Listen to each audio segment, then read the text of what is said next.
What's up, everybody, and welcome to another RCQ vlog. This one's going to be a little bit different. I had a little bit of an audio issue with the opening, before the tournament vlog. I recorded a 2.5-minute video and didn't have the audio on. And you were just looking at my schnoz the whole time too. So all around bad video. Just to lay the groundwork, going in with Boros Energy again. Made a few tweaks, feel really good about my mana base, felt good about my sideboard going into this, and overall just had one goal in mind. My one goal in mind was to get one match win. That's all I was looking to do, is continue my one match win streak and continue to build upon that, and eventually get 2 wins and 3 wins, and then the goal of just always making top 8. We're just taking bite-sized bits. That's all we're trying to do with our RCQ goal here. So what you're going to see, what we're going to cut to, is me after the tournament is done. So it was a whirlwind of a tournament. I didn't really get a chance to step away and do like a midday video. We had the perfect number of folks to have 5 games or 5 matches, so there was no bye round for me to sort of step out and do a video. And then I kind of botched the beginning video. So this is your opener and beginner video, but let's go ahead and cut to the other guy and see how he did. What's up, everybody, and welcome to the final tournament vlog of October 5th. I didn't get a midday. I probably already talked about that with future me, but it was a really, really interesting day for me. We ended up going 2 wins, 2 draws, and 1 loss on the day, which was not quite enough to get into the top 4. So we actually had 8 players, the 9th being the judge, and so the judge can't qualify. And so that allowed us to all to play 5 matches, which was something that the whole room really wanted to do. So we did the 5 games for everybody. Felt good. First game, won right off the bat. Second game, I lost, but I ended up losing to a guy that ended up taking second. So I didn't feel too bad about that. Yeah, it ended up taking second, I believe, is how that worked. But then the third guy I played was so the first one was sort of a really interesting deck. I don't know. It was kind of a birthing ritual pile that did some really interesting things. He ended up doing really well. Funny story. He was here on honeymoon, and his wife was out doing some other things, and so he came to play the tournament. But ended up winning that deck with that deck, or against that deck, 2-0. I'm really tired. Long day. Next deck was a sort of a frog tide, or no, that was a Tamiyo's deck that just kind of controlled the board, and then would get out some big creatures and beat me up. It did have the psychedelic frog in there as well. And then that was the one I lost to pretty handily, 0-2. And then the next one was was actually, funny enough, a Ruby Storm deck. I actually feel really, really good about this. So I probably over sideboard for Ruby Storm is what I've come to find out after talking to a bunch of people about my sideboard plan. But I end up winning the first game against Ruby Storm. They just were not able to get it going. And I had the perfect, went wide, was swinging, won the first game. Felt really good. And then the second game, I was like, I got this. I have some really good answers. I have Orum's Chant. I have Deafening Silence in the sideboard. And then I knew what to cut, and we were good to go. And so second game, I mully until I have Deafening Chants, which would only took 1, or Deafening Silence. Had Deafening Silence first hand, but did not have the right land for it. So I mulliganed again, managed to get Deafening Silence again in my or not in the first hand, but then mulligan down to 6, and then got it in the second hand. and then was able to play it turn one, and they were, I was like, we're sitting great. They're not going to be able to storm off. They're not going to be able to do anything. And then like turn three, they Boseju'd my deafening silence, and then proceeded to storm off and win the game. I was like, well, okay. So third game comes around, managed to get deafening silence opening hand, get that down, and then they didn't have an answer for it, and I managed to just do my normal Boros game plan: make cats, throw cats, be crazy cat lady, throw cats at people. Like that was the game plan, and ended up winning. So that was really solid. I was super stoked. The win chance, I had another vlog where I thought I had a decent win chance, is actually abysmal. It's like 34.5%, 35% win rate against Ruby Storm. So it was like my worst matchup, and I was like, awesome, I won. And then or that might have been game 4, but game 3, I was playing against a Murktide deck, and so it was like a Frogtide deck, and that was the draw. That one was a little sad. So like I won the first game, they won the second game, and then the third game came, and we had like 4 minutes, and I was a little frustrated with this because I kept telling the person like, hey, we're about 25 minutes left and we're still in the first game, like we gotta pick it up.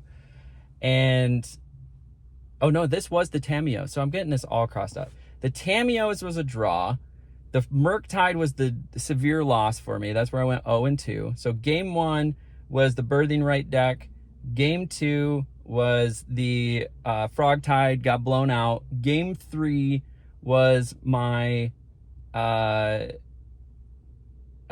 the Tamiyo deck, and then game 4 was the Ruby Storm deck, and game 5 was a mirror. There we go. That was everything. So anyways, game 3 of match 3 was like I clearly had board advantage. I was about to escape my Flage and swing with like 9-12 to the face with whatever I had on the board, and the person had like 14 health left already after 5 turns because we went to time.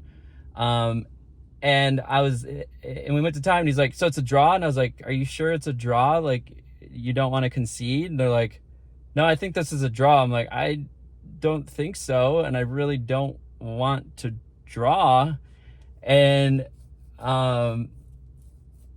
then he just wouldn't budge, and I was like, all right, I mean, I'll take a draw over a loss. It does help towards the points that you earn that decide whether or not you go into the top 4. So it was my first situation getting into a draw, but I took the draw. So it was game 1 win, game 2 severe loss, game 3 draw, game 4 win against the Ruby Storm, which we talked about.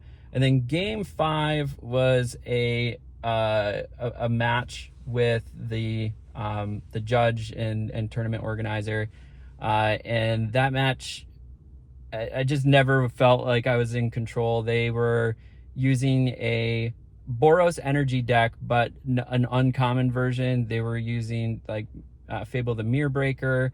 They only run like 1 copy of Ocelot Pride, so it's overall like I just felt oppressed the whole time. I didn't feel like I was winning. There was maybe a couple missed opportunities of applying pressure. There was one time where I didn't exert my, I think it was like game 2. I could have exerted my Flage and really just like sealed the deal on game 2. And it just didn't happen. Like, and it could have gone to at least a game 3, but I just didn't exert it. If I would have exerted it, it would have had the ETB trigger of deal 3 damage to something, so I would have been able to ping probably one of the Kiki Jikis off the board, and then turned it sideways, and then killed the other Kiki Jiki, and then swinging through with 6, and then a bunch of cats, and like it would have been great. But I didn't waited an extra turn, and they were able to just like do the Kiki Jiki train or whatever and just keep making a bunch of cards. And yeah, I just didn't have good threat analysis there, and a couple people pointed that out, and I was like, yeah, I see it now, which was unfortunate. And it gets hard, right? You get late into the day, and you start making some mental errors, and I think that was one of them. So there was a lot of punting going on in that last game. I think if I played a little tighter, played a little bit smarter, had a little bit better threat assessment, and maybe a little bit better sideboard plan, like I probably didn't need to sideboard in the Orum's Chant that I did, because it's a trap. It feels like it's good in every matchup, but I probably didn't need to do that, and then just kept a tight plan. I probably could have won that match. I think overall the quality of my deck might have been just slightly better. I think theirs was different and did what it needed to do, and they managed to get it to do what it needed to do, and I just couldn't get mine off the ground. So overall, I feel really good about today. We made our first goal, which is maintain the single match win strategy. So we've got our single match. We've moved to 2 matches won now, which is good. So I think if we just keep that up, like that's going to be our goal from now on. We've crossed the threshold into 2 matches won. So that just means let's keep doing that, right? Let's just keep getting 2 matches won until we can cross that threshold into 3 matches won. And then at 3 matches won, things start to get really interesting, because you can start qualifying for top 8s. You can start qualifying for top 4s in, smaller events like this one. So all of that said, I feel good. And I even got to stay after and talk shop with a couple players and go over my deck and my strategy, and they remembered some of my games. And so it was really cool. I got to know some of the players really well, or better, and continue to just get better at the craft. And that's what we're after, right? We're not even 6 months into this journey, right? We started that this summer, and we have a 5-year plan to qualify for the Pro Tour. So we're just going to stay positive and stay at like small incremental goals and just keep working at that, work on our craft. One big takeaway I got at talking to people afterwards is having a draft plan actually written. And I thought that was a really, really, really good idea, because gets a little overwhelming sometimes. You're like, oh, should I do this? Should this card really works well here? Or maybe it would work. Like Orum's Chant being a little bit of a trap there. Like maybe it would work for us, but you convince yourself of things that you shouldn't. So what I'm going to do is I'm going to go home and I'm going to start a little document that I can keep on my phone that says, if it's this deck, you pull these cards out and you put these cards in. If it's this deck, pull these cards out, put these cards in. And I think that would work really well for my brain. I know some people don't do it that way. They go off feel. They try to adapt on the fly. I'm very more like much more logistic and numbers oriented. So I think that tickled my fancy. I was like, yes, that is a really, really good idea. I love that idea. And I'm going to use it. So I'm going to write that plan up so I have it. And then I'm going to practice that plan. I'm going to be doing some more Magic the Gathering online. I want to start recording some of those. I did play a league last night and went 3-2 with this deck and felt really good about it coming into today. But I want to start streaming those when I do that, so that I can share in the experience and the journey more with you, because sometimes just late at night and I'm like, I need to get some games in and get some reps in, and don't always stream it, but I want to continue making content and documenting this journey. So I think this is where the vlog ends, and we go touch base with future me to close this out. What a journey. So I actually ended the day at 2 wins, 1 draw, and 2 losses. And so I felt really good about that. Like I said, I crossed that threshold into the 2 wins. Now that's my new goal. I want to try to get 2 match wins every tournament. And what it's going to take is just, the deck is good. It's going to take sequencing. It's going to take threat analysis. It's going to take, taking my time, but being quick. You do run out of time very fast in these tournaments. So I got to, just be concise, know my game plan, understand my threats, recognize the decks faster. Like that whole Tamiyo situation, it was a Jeskai energy deck. I'm like, what am I doing? It was just Jeskai energy, and I should have known how to play against a Jeskai energy, but I was like thrown for a loop. I was just like, what do I do? What do I do this whole time? So overall, felt very, very excited about my results. Like I said, no, crossing that threshold, I feel really good. There is another tournament coming up this next weekend. It's a little far away, so I don't know if I'm going to make it. I think I'm going to try to make it out to that tournament. But we're just going to keep these up. We'll keep the vlogs going, keep the touch bases going. And if you want to find more content like this, I do bronze to mythic runs in arena. I do some MTGO leagues. I do my RCQ vlogs. I do news pieces from time to time.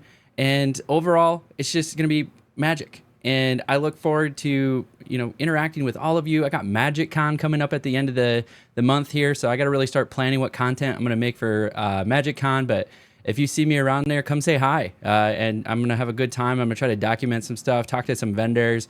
I'm going to play some sealed events, going to play some draft events. I might even do a tournament or two. I'm going to bring my modern deck and my Pioneer deck and going to go out and see if I can do some tournaments. And then overall have some fun in Vegas while I'm out there. So as I like to end all of these, until next time, we'll catch you at the table.